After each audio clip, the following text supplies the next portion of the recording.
নমস্কার, আমি অপু বলছি। কেমন আছেন আপনারা সবাই? নিশ্চয়ই ভালো আছেন। আজকে যাবো একটু বাগুইআটির দিকে, এম বাজার যাবো, বিশাল মার্ট যাবো, বাজার কলকাতা যাবো। না, কেনাকাটা করতে না। অত পয়সা আমার নেই। দেখতে যাচ্ছি, এমনি ঘুরতে যাচ্ছি। অনেকদিন কোথাও যাইনি, তাই বের হয়েছি। যদি কিছু পছন্দ হয় ১ টা ২ টো জিনিস তাও নিতে পারি ভুল করে ব্যাগে করে। সেই জন্য বের হচ্ছি। ওহ! ইতিমধ্যেই দেখছি আমার জুতোটাও ছোট হয়ে গেছে। কিনতে হবে। কিপটেমি করলে আর চলবে না। সেই জন্য বের হয়েছি। প্রতিবারই নিজের মুখ দেখাতেই হবে। না দেখালে কোনো কাজ নেই। আমি আমার নিজের মুখটা দেখাতে না একটু বেশি ভালোবাসি।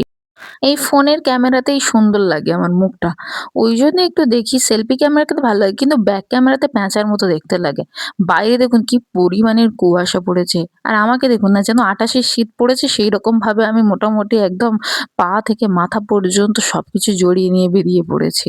কি করব? আমার ওই যে ঠান্ডার ধাত সেই জন্য কোনো কিছু রিস্ক নিতে চাই না।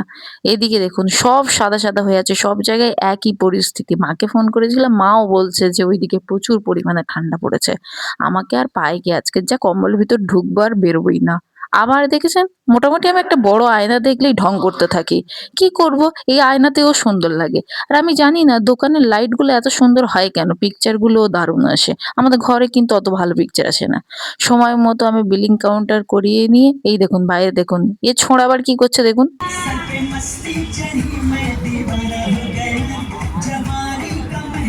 যাই হোক ওর নাচ দেখলে আর হবে না। আমি মোটামুটি বাড়ি ফেরার পথ ধরেছি।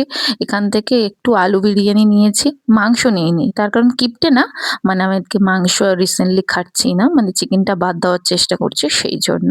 আর এদিকে দেখুন না গোড়ালি ফেটে মোটামুটি হা করছে। এরকম চৌচির হয়ে গেছে। মাদের আগে নিন্দে করতাম। কিন্তু সেই মায়ের মতো পায়ের আমার অবস্থা।